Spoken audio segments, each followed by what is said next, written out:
Hi friends, அனைவருக்கும் வணக்கம். நாம் இன்றைக்கி ரொம்ப கால்சியம் சத்து அதிக அளவு நிறைந்த ராகி பேன்கேக் எப்படி செய்யலான்னு பார்க்கலாங்க.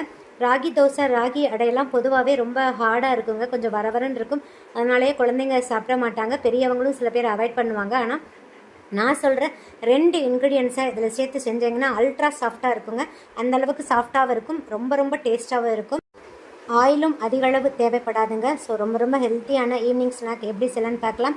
வாங்க வீடியோக்குள்ளே போகலாம். அதுக்கு முன்னாடி நம்ம சேனலை சப்ஸ்கிரைப் பண்ணாத நண்பர்கள் ப்ளீஸ் சப்ஸ்கிரைப் பண்ணுங்கள், சப்போர்ட் பண்ணுங்கள். வாங்க இப்போ வீடியோக்குள்ளே போகலாம்.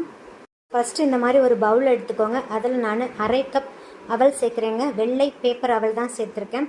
1/2 கப் எடுத்தால் போதும். நான் இன்றைக்கி கப் மெஷர்மெண்ட் சொல்லியிருக்கேன், நீங்கள் கிளாஸில் கூட எடுத்துக்கலாங்க. அவலை தண்ணி ஊற்றி 2 டைம் நல்லா வாஷ் பண்ணிவிட்டு கொஞ்சமாக அவல் மூழ்கிற அளவுக்கு தண்ணி ஊற்றி ஒரு 10 நிமிஷத்துக்கு நல்லா ஊற வச்சுருங்க. இது அப்படியே ஒரு ஓரமாக இருக்கட்டும். நெக்ஸ்ட்டு 1 கப் ராகி மாவு எடுத்திருக்கேன். நீங்கள் எந்த கப்பில் அவலை மெஷர் பண்ணுறீங்களோ அதே கப்பில் தாங்க 1 கப் ராகி மாவு எடுக்கணும். 1 கப் ராகி மாவுக்கு 1/2 கப் அவல் இதாங்க மெஷர்மெண்ட்டு. இந்த ராகி மாவை நம்ம மிக்ஸி ஜாரில் சேர்த்து விட்டுருலாங்க. நெக்ஸ்ட்டு 1/2 கப் நாட்டு சக்கரை எடுத்துருக்கீங்க.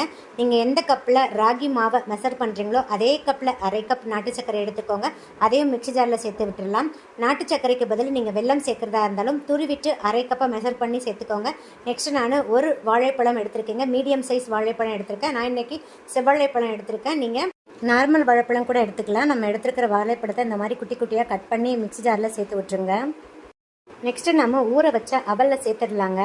அவலில் பார்த்திங்கன்னா இந்த மாதிரி தண்ணியெல்லாம் புழிஞ்சிட்டு சேர்த்துக்கோங்க. 10 நிமிஷம் ஊறினாவே போதுங்க. பாருங்கள், நல்லா அவல் ஊறிடுச்சு. நான் பேப்பர் அவல் எடுத்துருக்கிறதுனால 10 நிமிஷம் போதுங்க. நீங்கள் கெட்டியான அவல் எடுத்திங்கன்னா ஒரு 1/2 அன் ஹவர் நல்லா ஊற வச்சுக்கோங்க. இப்போ அவளையும் இந்த மிக்ஸி ஜாரில் சேர்த்து விட்டுடலாம். நெக்ஸ்ட்டு எந்த கப்பில் நீங்கள் ராகி மாவை மெஷர் பண்ணுறீங்களோ அதே கப்பில் 1 கப் தண்ணி சேர்த்துட்டு நல்ல ஃபைன் பேஸ்ட்டாக அரைச்சிட்டு வந்துடுங்க. ஒரு 3 நிமிஷத்துக்கு மிக்சியில் நல்லா அடித்து எடுத்துக்கோங்க. பாருங்கள், நான் நல்ல ஃபைன் பேஸ்ட்டாக அடித்து எடுத்துகிட்டு வந்துட்டேங்க. இது கூடயே நான் 1/2 கப் தேங்காய் துருவல் சேர்க்குறேங்க. தேங்காய் துருவல் சேர்த்து செஞ்சிங்கன்னா பேன்கேக் இன்னும் ரொம்ப டேஸ்ட்டாக இருக்குங்க. வேணான்னா நீங்கள் ஸ்கிப் பண்ணிக்கலாம். இது கூடயே நான் 1 பிஞ்ச் ஏலக்காய் தூள் சேர்க்குறேங்க, ஃப்ளேவருக்காக சேர்க்குறேன். Next 2 pinch dry ginger powder சேர்க்குறேங்க, அதாவது சுக்குத்தூள் சேர்க்குறேங்க. டைஜஷன் ப்ராப்ளம்லாம் வராமல் இருக்கும், அதனால் சுக்குத்தூள் சேர்க்குறேன். வேணான்னா நீங்கள் அவாய்ட் பண்ணிக்கலாம். ராகி மாவு அளந்த கப்பில் தாங்க தேங்காய் துருவலையும் நீங்கள் அளந்து எடுத்துக்கணும். இப்போ தேங்காய் துருவலையும் சேர்த்துட்டு நல்லா மிக்ஸ் பண்ணிடுங்க. இப்போ மாவு இந்த அளவுக்கு கெட்டியாக இருக்கக்கூடாதுங்க, அதாவது இட்லி மாவு பதத்துக்கு இருக்கக்கூடாது, தோசை மாவு பதத்துக்கு தளர்வாகவும் இருக்கக்கூடாது. இப்போ நான் கொஞ்சம் 1/4 கிளாஸ் தண்ணி எடுத்துகிட்டு மிக்ஸி ஜாரை அலசிட்டு இதில் சேர்த்து விட்டுடுறேங்க. சேர்த்துட்டு நல்லா மிக்ஸ் பண்ணிக்கோங்க. பாருங்கள், மாவு இந்த பதத்தில் தாங்க இருக்கணும். பாருங்கள், தோசை மாவு பதத்தை விட கொஞ்சம் கெட்டியாக மிக்ஸ் பண்ணிக்கோங்க. இப்போ மாவு ரெடி ஆயிடுச்சுங்க. நீங்கள் இது கூட 1 பிஞ்ச் சால்ட் வேணால் சேர்த்துக்கலாம் டேஸ்ட்டுக்காக. நெக்ஸ்ட்டு நம்ம தோசை தவா எடுத்துக்கலாங்க. தோசை தவா எடுத்துகிட்டு நல்லா ஹீட் பண்ணிக்கோங்க. ஹீட் பண்ணிவிட்டு 1 ட்ராப் ஆயில் ஊற்றிக்கோங்க. இதுக்கு ஆயிலும் அதிக அளவு தேவைப்படாதுங்க. 1 ட்ராப் ஆயில் ஊற்றிட்டு நல்லா ஆயிலை ஸ்ப்ரெட் பண்ணி விட்டுருங்க. இப்போ ஃப்ளேமை மீடியமில் வச்சுட்டு ஒரு குழிக்கரண்டி மாவு எடுத்து அப்படியே ஊற்றிடுங்க. ரொம்ப ஸ்ப்ரெட் பண்ண தேவையில்லைங்க.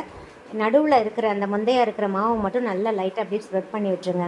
சுற்றி லைட்டாக ஆயில் ஊற்றிக்கோங்க. நீங்கள் நெய் வேணாலும் ஆட் பண்ணிக்கலாம். இப்போ ஃப்ளேம் மீடியம்லேயே இருக்கட்டும். மூடிட்டு ஒரு 2 நிமிஷத்துக்கு அப்படியே விட்டுருங்க.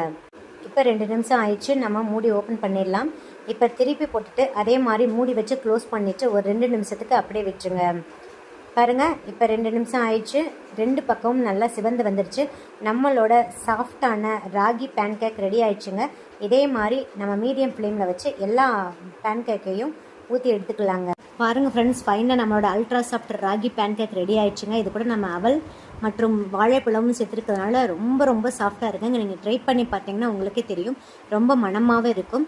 இந்த ஈவினிங் ஸ்நாக்ஸை மறக்காமல் உங்கள் குழந்தைங்களுக்கு செஞ்சு கொடுங்க. இது கூட நம்ம தேன் தொட்டும் சாப்பிட்லாம், ரொம்ப டேஸ்ட்டாக இருக்குங்க. குழந்தைங்களுக்கு கொடுக்குறதா இருந்தால் அந்த மாதிரி தேன் ஊற்றி கொடுங்க, ரொம்பவும் டேஸ்ட்டாக இருக்குங்க. ஸோ இந்த வீடியோ பிடிச்சிருந்தா லைக், ஷேர், கமெண்ட் பண்ணுங்கள். மறக்காமல் சப்ஸ்கிரைப் பண்ணுங்கள்.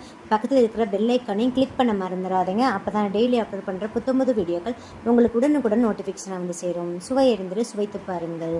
தேங்க்யூ ஃபார் வாட்சிங்.